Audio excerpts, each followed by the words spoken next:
Well, transport of carbon dioxide, अब हम discuss करेंगे कि किस तरीके से कार्बन डाइऑक्साइड जो है वो हमारे पास ट्रांसपोर्ट होती है from the tissues towards the atmosphere. ठीक है, हमें पता है कि सेल के अंदर क्या होता है कि है ना ऑक्सीजन यूटिलाइजेशन होती है, ऑक्सीजन से क्या होता है कि है ना ग्लूकोज वगैरह की ऑक्सीडेशन होती है और उससे क्या होता है हमारे पास कार्बन डाइऑक्साइड प्रोड्यूस होती है। फिर अब एक सेल के अंदर कार्बन डाइऑक्साइड का प्रेशर कितना होता है, 46 मिलीमीटर मरकरी। एक सेल के अंदर जो हमारे पास वो कार्बन डाइऑक्साइड का प्रेशर होता है वो कितना होता है, 46 मिलीमीटर मरकरी। अब वहाँ से हमारे पास क्या होगा, कैपिल उससे सेल से हमारे पास कार्बन डाइऑक्साइड जो है वो डिफ्यूज़ आउट होगी किसके अंदर, इंटरस्टिशियम के अंदर। इंटरस्टिशियम के अंदर हमारे पास है ना कार्बन डाइऑक्साइड का प्रेशर होता है 45 मिलीमीटर मरकरी। और ये 45 मिलीमीटर मरकरी जो है ये अब हमारे पास किसके अंदर जाएगी, वेनस एंड में, कैपिलरी की किस में जाएगी, वेनस एंड में। और ये 45 मिलीमीटर मरकरी जो है ये हमारे पास अब वेनस एंड में जाएगी। यही 45 जो है ये हमारे पास कहाँ पे जाएगा कि है ना वो राइट एट्रियम में जाएगा, राइट एट्रियम से राइट वेंट्रिकल में, फिर पल्मोनरी आर्टरी में जाएगा, पल्मोनरी आर्टरी से पल्मोनरी कैपिलरी में पहुंचेगा, पल्मोनरी कैपिलरी के आर्टीरियल एंड पे ये विनस ब्लड पहुंचा। वहाँ पे हमारे पास है ना कार्बन डाइऑक्साइड का प्रेशर कितना है, 45 मिलीमीटर। कार्बन डाइऑक्साइड का प्रेशर कितना है, 45 मिलीमीटर। अब ये 45 मिलीमीटर जो है ये हमारे पास एलुलर एयर में ट्रांसपोर्ट करेगा, वही 1/3 वाला कॉन्सेप्ट कि जैसे हमारे पास पल्मोनरी कैपिलरी के आर्टीरियल एंड से ब्लड 1/3 मूव हुआ है, ठीक है, तो वो हमारे पास क्या करेगा, सारी कार्बन डाइऑक्साइड जो है वो डिफ्यूज़ कर देगा किसके अंदर, एल्वुलर एयर में। और एल्वुलर एयर में हमारे पास कहना कितनी बन जाएगी वो कार्बन डाइऑक्साइड, एल्वुलर एयर में हमारे पास कार्बन डाइऑक्साइड बन जाएगी 40 मिलीमीटर मरकरी। एल्वुलर एयर में कार्बन डाइऑक्साइड कितनी हो जाएगी, 40 मिलीमीटर मरकरी। और फिर ये ब्लड जो है हमारे पास जब पल्मोनरी कैपिलरी के वेनस एंड पे पहुंचेगा तो उस वक्त हमारे पास है ना कार्बन डाइऑक्साइड का प्रेशर कितना हो जाएगा, 40 मिलीमीटर मरकरी। उस वक्त हमारे पास कार्बन डाइऑक्साइड का प्रेशर कितना हो जाएगा, 40 मिलीमीटर मरकरी। और हमें पता है कि पल्मोनरी कैपिलरी का वेनस एंड जो है वो हमारे पास बॉडी का सिस्टमिक आर्टीरियल ब्लड बनाता है। तो अब जो ये ब्लड जो हमारे पास सिस्टमिक आर्टीरियल ब्लड जो कि हमारे पास पल्मोनरी कैपिलरी के वेनस एंड पे बन रहा है, अब जब ये हमारे पास लेफ्ट एट्रियम में पहुंचेगा, फिर लेफ्ट एट्रियम से लेफ्ट वेंट्रिकल से जब हमारे पास एओर्टा में पहुंचेगा और पूरे बॉडी के सिस्टमिक आर्टीरियल सिस्टम में कन्वर्ट हो जाएगा ये ब्लड। और एक कैपिलरी के जो हम अब आर्टीरियल एंड देखेंगे तो आर्टीरियल एंड पे हमारे पास है ना कार्बन डाइऑक्साइड का प्रेशर कितना हुआ, 40 मिलीमीटर मरकरी। कार्बन डाइऑक्साइड का प्रेशर आर्टीरियल एंड पे कितना हो गया, 40 मिलीमीटर मरकरी। सिस्टमिक वेसल्स के कैपिलरी के आर्टीरियल एंड पे कार्बन डाइऑक्साइड का प्रेशर कितना हो गया, 40 मिलीमीटर मरकरी।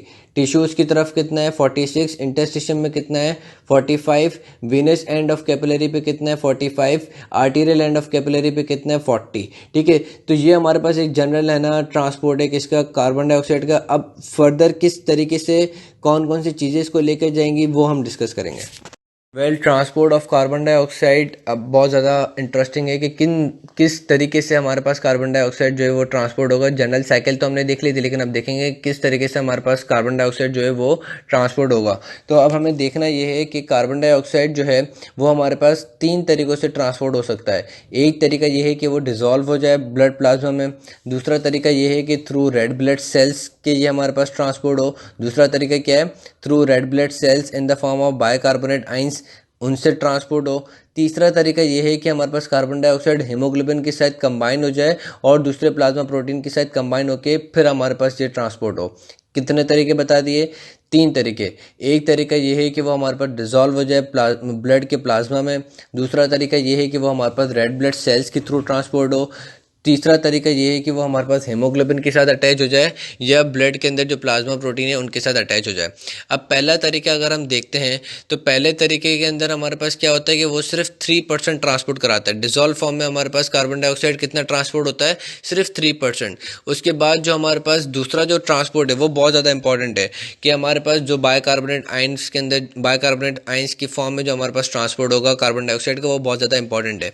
क्या होता है कि हमारे पास कार्बन डाइऑक्साइड जो है जब हमारे पास है ना वीनस ब्लड में आ गई, ठीक है, वीनस ब्लड में जब हमारे पास कार्बन डाइऑक्साइड आ जाएगी तो वो ब्लड से हमारे पास रेड ब्लड सेल्स के अंदर आएगी।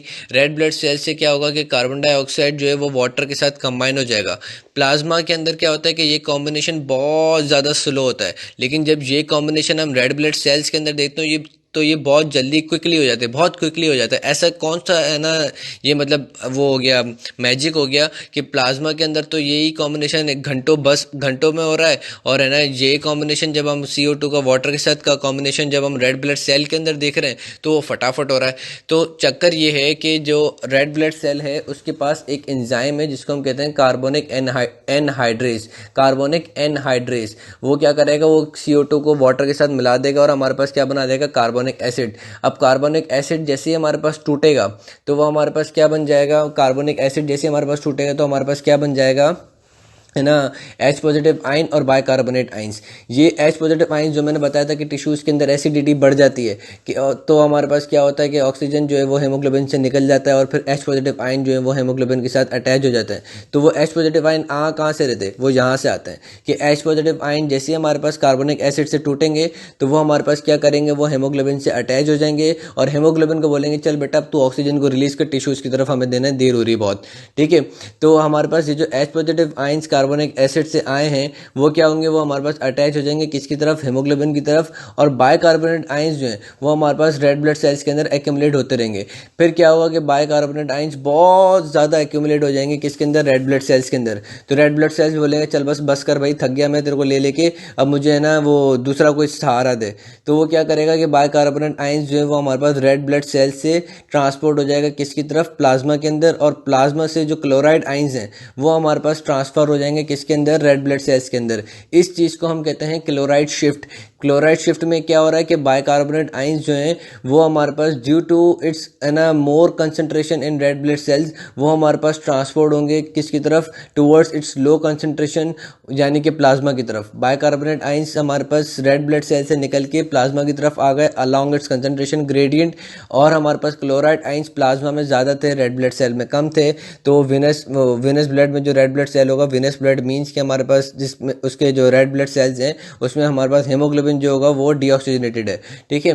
तो हमारे पास क्लोराइड आइंस जो हैं वो हमारे पास प्लाज्मा से किसके अंदर आ जाएंगे, वेनस ब्लड में जो रेड ब्लड सेल्स होंगे उसमें आ जाएंगे। और बाइकार्बोनेट आइंस जो हैं वो हमारे पास वेनस ब्लड में जो रेड ब्लड सेल्स थे उसमें वहाँ से हमारे पास निकल के प्लाज्मा में आ गए। Bicarbonate ions red blood sales से निकल के किस में आ गए, प्लाज्मा में। और क्लोराइड आइंस जो है वो प्लाज्मा से निकल के किस में आ गए, रेड ब्लड सेल्स में। इस चीज़ को हम क्या कहते हैं, क्लोराइड शिफ्ट, ठीक है। अब जैसे ये जो हमारे पास ब्लड जो है ये वेनस ब्लड जब हमारे पास लंग्स में पहुंचेगा, लंग्स के भी किस साइड पे, लंग्स में पल्मोनरी कैपिलरी के आर्टीरियल एंड पे। अब जब ये वहाँ पे पहुंचेगा तो क्या होगा कि भाई रेड ब्लड सेल बोलेगा वो मेरे बाइकार्बोनेट आइंस तेरे को मैंने धोखा दे दिया, तू वापस आ जा। तो हमारे पास बाइकार्बोनेट आइंस जो है वो दोबारा किसके अंदर आ जाएंगे, रेड ब्लड सेल्स के अंदर आ जाएंगे। और क्लोराइड आइंस जो होंगे वो बोलेंगे am I joke to you, बोलेगा वाकई में तू जोक है भाई, निकल यहाँ से। क्लोराइड आइंस जो है वो रेड ब्लड सेल से निकल के किस में आ जाएंगे, प्लाज्मा में आ जाएंगे, ठीक है। फिर हमारे पास बाइकार्बोनेट आइंस जो है वो हमारे पास क्या होगा कि जब वो सेल के अंदर रेड ब्लड सेल के अंदर आ जाएंगे, अब ये रेड ब्लड सेल कहाँ मौजूद हैं, वही पल्मोनरी आर्टरी पल्मोनरी कैपिलरी के आर्टीरियल एंड पे जो वीनस ब्लड है वहाँ पे, ठीक है। तो रेड ब्लड सेल्स के अंदर अब बाइकार्बोनेट आइंस आ जाएंगे। वो क्या करेंगे कि अब लंग्स की तरफ, लंग्स में क्या होता है कि जो हमारे पास एनवायरनमेंट होता है वो होता है बेसिक। लंग्स में क्या होता है, एनवायरनमेंट क्या होता है, बेसिक। और ऑक्सीजन का प्रेशर बहुत ज़्यादा होता है वहाँ पे, इंस्पायर्ड एयर में एल्वेलर एयर में बहुत ज़्यादा ऑक्सीजन का प्रेशर होता है। तो होगा क्या कि ऑक्सीजन ज़्यादा से ज़्यादा अब हमारे पास है ना उस ब्लड के अंदर डिफ्यूज़ होगी। ब्लड से कहाँ पे डिफ्यूज़ हो जाएगी, रेड ब्लड सेल में। और ऑक्सीजन जो है वो क्या कराएगी कि हमारे पास है ना हेमोग्लोबिन को बोलेगी तुम मुझे कैरी कर लो। वो किस लिए कैरी कर लो कि बाहर जो एनवायरनमेंट जो है वो हो रहा है बेसिक। हेमोग्लोबिन क्या करेगा कि हेमोग्लोबिन वो उस बेसिक एनवायरनमेंट को रिड्यूस कराएगा, यानी कि उसको एसिडिक बनाने की करेगा। एसिडिक बनाने के लिए वो क्या करेगा, वो H पॉजिटिव आयन रिलीज कर देगा। वो क्या करेगा, H पॉजिटिव आयन जो उसने कैरी किए हुए थे उनको क्या कर देगा, रिलीज कर देगा। रेड ब्लड सेल के अंदर क्या करेगा, वो उनको रिलीज कर देगा। रिलीज करेगा इट मीन्स कि इसकी ऑक्सीडेशन हो रही है। Removal of H positive ion is known as oxidation. तो ऑक्सीडेशन कैसे होगी कि एक तो ये H पॉजिटिव आयन को रिलीज करेगा, दूसरा ये ऑक्सीजन को क्या कर लेगा, कैरी कर लेगा। अब H पॉजिटिव आयन जो कि हीमोग्लोबिन ने रिलीज किए वो क्या करेंगे, वो हमारे पास रेड ब्लड सेल के अंदर है ना बाइकार्बोनेट आयन से दोबारा जुड़ जाएंगे, ठीक है। कार्बोनिक एनहाइड्रेट क्या बना देगा, दोबारा कार्बोनिक एसिड एसिड बनाएगा, फिर कार्बोनिक एसिड टूटेगा किसके अंदर, कार्बन डाइऑक्साइड और किसके अंदर, वाटर के अंदर, और फिर कार्बन डाइऑक्साइड जो है वो हमारे पास एलिमिनेट हो जाएगी। तो ये जो मैकेनिज्म जो है ये हमारे पास 70% ट्रांसपोर्ट करता है, 70 या 80% ट्रांसपोर्ट करता है कार्बन डाइऑक्साइड को। बाकी जो तीसरा मैकेनिज्म है वो मैं सांस लेके फिर दूसरी ऑडियो में बताता हूँ। थक गया मैं भी बहुत ज़्यादा कि हम डिस्कस कर रहे थे कि किस तरीके से कार्बन डाइऑक्साइड ट्रांसपोर्ट हो रहा था। तो उसका थर्ड मैकेनिज्म देखना है। थर्ड मैकेनिज्म या थर्ड पाथवे वो ये है कि हमारे पास है ना कार्बन डाइऑक्साइड जो है वो डायरेक्टली हीमोग्लोबिन के साथ कंबाइन हो जाए। अगर हम हीमोग्लोबिन को देखें तो इसके दो पार्ट होते हैं, हीम पार्ट और ग्लोबिन पार्ट।